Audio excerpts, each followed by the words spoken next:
Hello everybody, welcome back to my channel.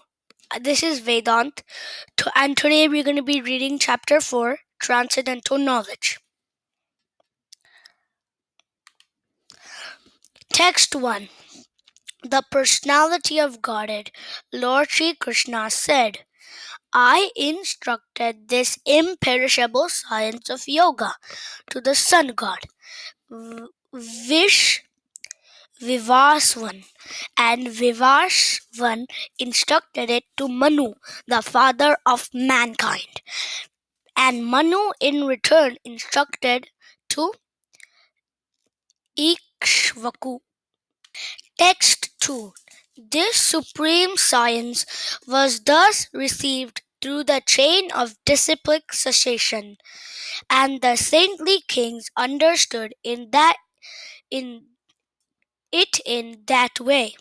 But in course of time the succession was broken, and therefore the science as it is appears to be lost.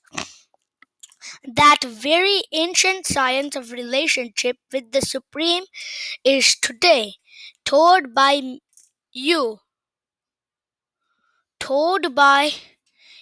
me to you, because you are my devotee as well as my friend, and can therefore understand the transcendental mystery of this science. Text 4. Arjuna said, the sun god Vivashvan is senior by birth to you. How am I to understand that in the beginning you instructed this science to him? Text 5.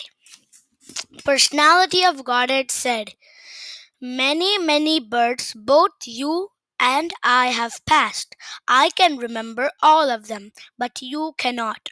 O subduer of the enemy. O Text 6. Although I am unborn and my transcendental body never retires, and although I am the Lord of all living entities, I still appear in every millennium of my original transcendental form. Text 7.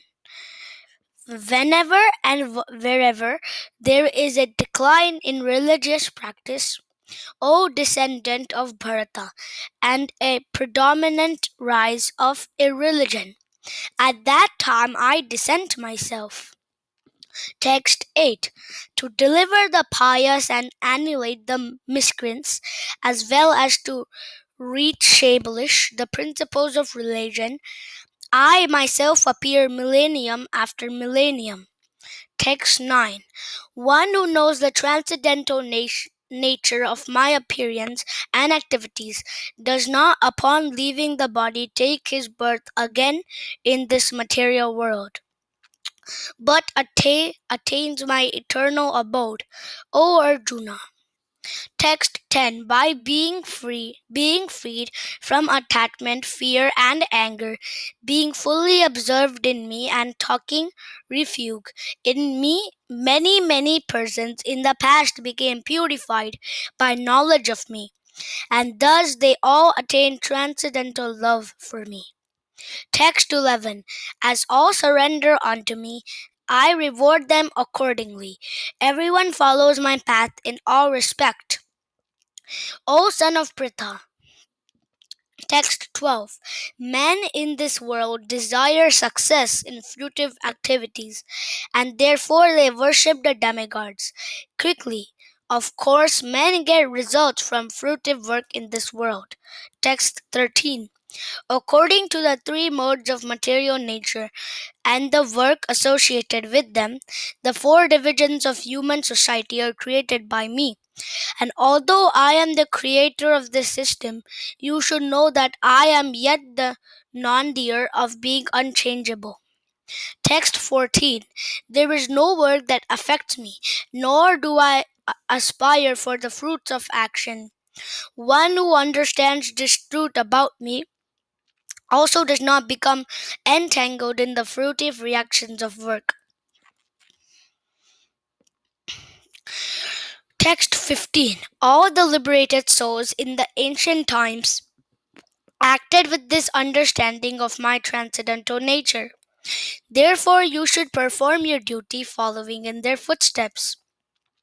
Text 16. Even the intelligent are bewildered in determining what is action and what is inaction. Now I shall explain to you what is action, knowing which you shall be liberated from all misfortune. Text 17. The intricacies of action are very hard to understand. Therefore, one should know properly that action is what forbidden action is and what inaction is. Text 18. One who sees in action and in one who sees in action, which, so you guys might get confused in this sentence. Inaction means not doing any action, and then of action, one who sees in action means does not see any action in the action, and the action in the inaction is intelligent among men, and he is in the transcendental position, although engaged in all sorts of activities. Text 19. One is understood to be full in knowledge, whose every endeavor is devoid of desire for sense gratification. He is said by sages to be a worker for whom the reactions of work have been burnt up by the fire of perfect knowledge. Text 20. A Abandoning all attachment to the results of his activities, ever satisfied and independent, he performs no fruitive actions, although engaged in all kinds of undertakings. Text 21. Such a man of understanding acts with mind and intelligence perfectly controlled, gives up all sense of proprietorship over his possessions, and acts only for the bare necessities of life. Thus working, he is not affected by sinful reactions. Text 22. He who is satisfied with gain, which comes of its own accord, who is free from duality and does not envy, who is steady in both success and failure, is never entangled, although performing actions. Text 23. The work of a man who is unattached to the modes of material nature and who is fully situated in transcendental knowledge merges entirely into transcendence. A person who is fully absorbed in Krishna consciousness is sure to attain the spiritual kingdom because of his full contribution to spiritual activities, in which the consummation is absolute, and that which is offered is of the same spiritual nature. Text 25. Some yogis perfectly worship the demigods by offering different sacrifices to them, and some offer sacrifice in the fire of the supreme Brahman. Text 26. Some, the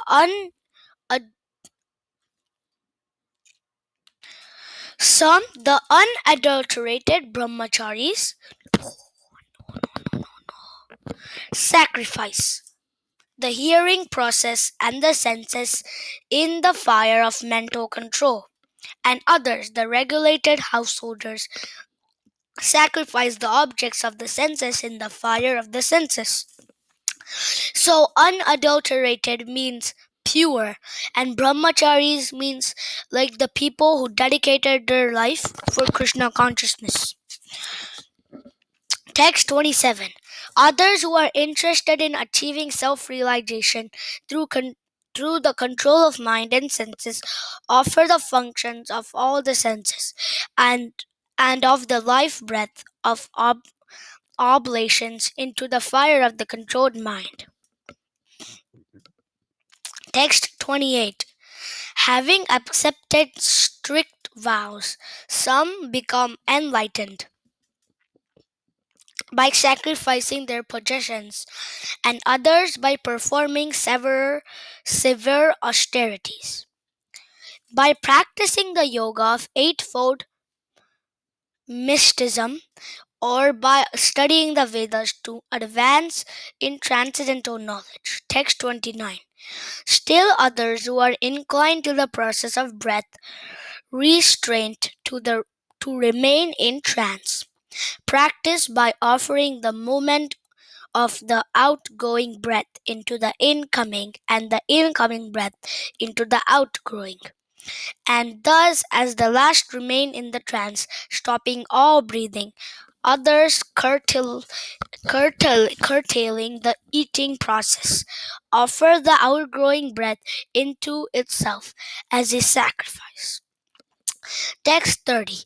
All these performers who know the meaning of sacrifice become cleansed of sinful reactions, and having tasted the nectar of the results of sacrifices, they advance toward the supreme eternal atmosphere. Text 31. O best of the Kuru dynasty, without sacrifice one can never live happily on this planet or in this life. What then of the next? Text 32.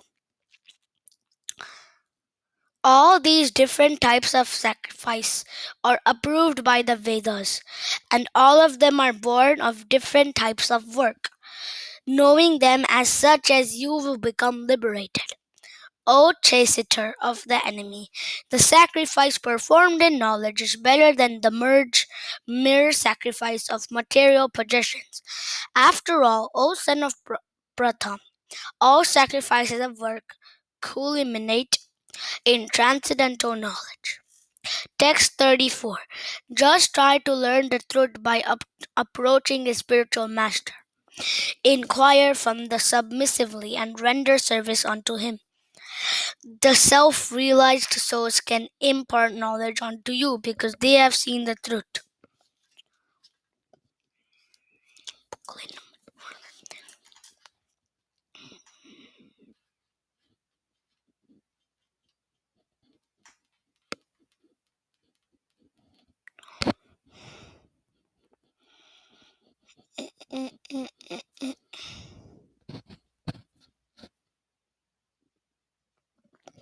Text 35. Having obtained real knowledge from the self-realized soul, you will never fall again into such illusion, for by this knowledge you will see that all living beings are but part of the Supreme, or in other words, they are mine. Text 36. Even if you are considered to be the most sinful of all sinners, when you are situated in the boat of transcendental knowledge, you will be able to cross over the ocean of miseries. Text 37. As a blazing fire turns firewood to ashes, O Arjuna, so does the fire of knowledge burn to ashes all reactions of material activities. Text 38. In this world there is nothing to sublime as and pure as transcendental knowledge. Such knowledge is the mature fruit of all mysticism, and one who has become accomplished in the practice of devotional service enjoys this knowledge within himself in due course of time. Text 39. A faithful man who is dedicated to transcendental knowledge and who subdues his senses is eligible to achieve such knowledge, and having achieved it, he quickly attains the supreme spiritual peace. Text 40. But ignorant and faithless persons who doubt that revealed scriptures do not attain God consciousness, they fall down. For the doubting soul, there is happiness neither in this world or the next. Text 41. One who acts in devotional service, renouncing the fruits of his actions, and whose doubts have been destroyed by transcendental knowledge, is situated factually in the self. Thus he is not bound by the reactions of work. O conqueror of riches. Text 42. Therefore, the doubts which have arisen in your heart of ignorance should be slashed by the weapon of knowledge armed with yoga.